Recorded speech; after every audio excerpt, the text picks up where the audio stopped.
Bienvenue dans cette quatrième partie. Les laitons sont donc polis, la malle a été lavée, nettoyée. L'intérieur de cette partie en bas était fortement dégradé par des traces noires et de la moisissure, et le bois avait légèrement gondolé à cet endroit-là. J'ai donc raboté. Pour ça j'utilise un petit rabot rallye tout petit qui me permet de passer un peu partout. Puis je ponce l'ensemble du bois. J'ai poncé en grains 80, 120, 180, 240. Les portes évidemment ne sont poncées qu'en 240 puisque c'est un bois qui est déjà en très très bel état.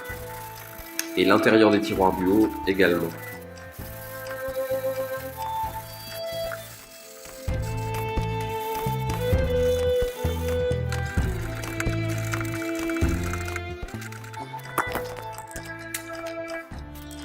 Ici, un petit retour en arrière, ça s'est effectué au moment du démontage des serrures, mais comme je vais vous montrer le remontage et que j'ai retrouvé la vidéo, j'en profite. Nous avions donc démonté les 3 serrures des 3 clapets, en fait, on va dire intermédiaires. J'ai voulu vous montrer ça pour vous montrer un peu l'intérieur d'une serrure Vuitton de ce genre-là, puisque c'est des pièces qui sont assez rares. Vous avez donc une came, et avec le petit tournevis, là je vous montre comment ça bouge. Ça va en fait tout simplement actionner les 2 petites barres qui sont à droite et à gauche.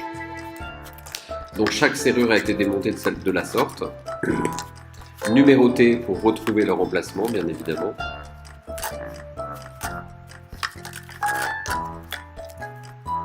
Et les clés testées.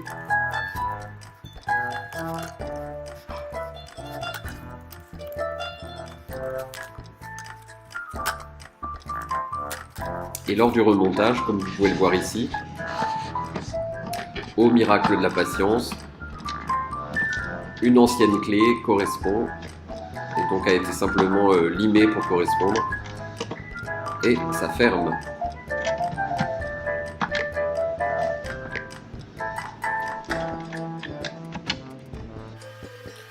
Après ça, il faut le remonter la serrure principale. Et donc pour ça, bien évidemment, un petit coup de chiffon. Même si ça ne sera pas visible, c'est quand même mieux d'avoir une serrure propre.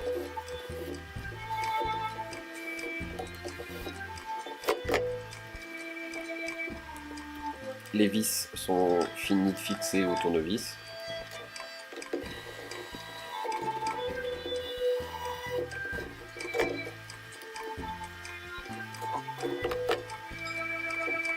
La plaque de bois en peuplier est tamponnée du numéro Vuitton.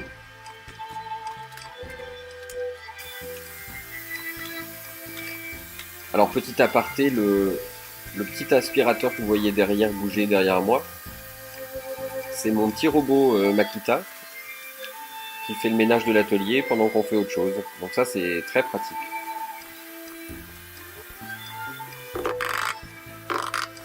Et bien sûr, je sélectionne des clous dans une boîte ancienne, des clous anciens qui doivent correspondre en taille et en longueur.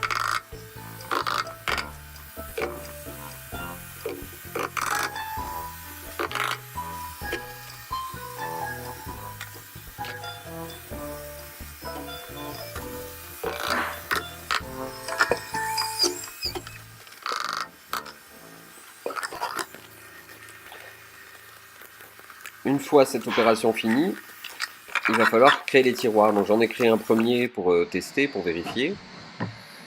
Et on passe à la phase fabrication des tiroirs. Donc j'utilise pour ça du peuplier en contreplaqué de 5 mm, de la colle blanche. Et toutes les boîtes des tiroirs et des choses comme ça chez Vuitton sont toujours collées cloutées, simplement.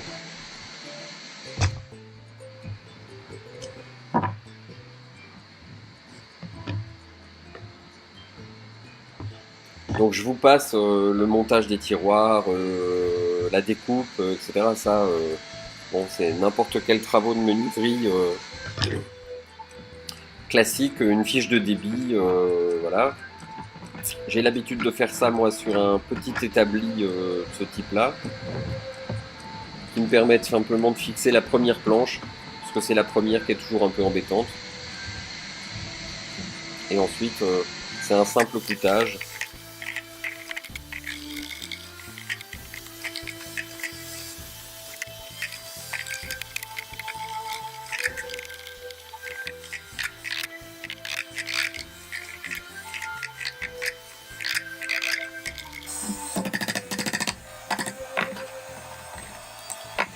Et voilà, même les meilleurs se trompent.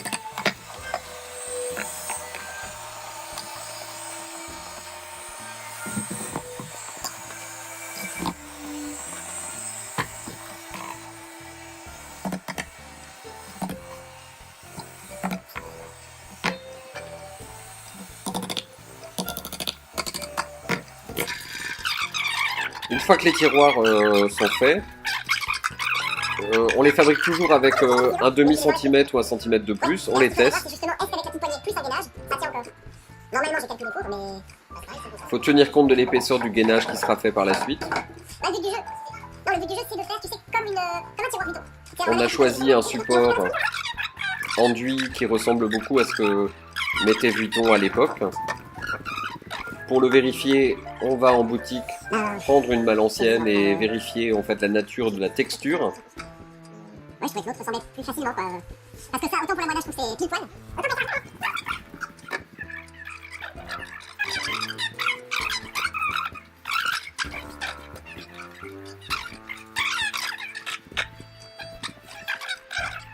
Les tiroirs sont ensuite amenés à la menuiserie.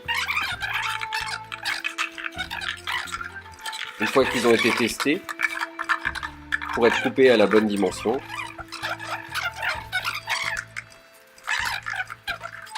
Donc ici c'est une coupe sur scie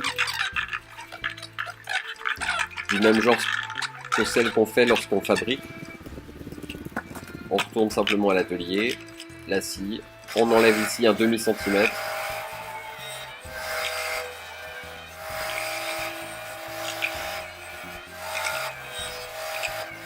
Un petit ponçage par-dessus et le tour est joué.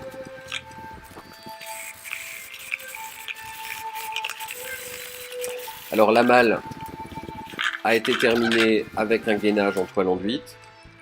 Les poignées en cuir, évidemment, ont été faits à l'emporte-pièce. Les clous des poignées sont des clous Vuitton qu'on a rajoutés. Et le client aura le choix de garder la malle soit dans son état d'origine, soit avec les tiroirs qu'on a créés, qui ne sont bien évidemment pas d'origine, mais qui ont l'avantage d'être présents.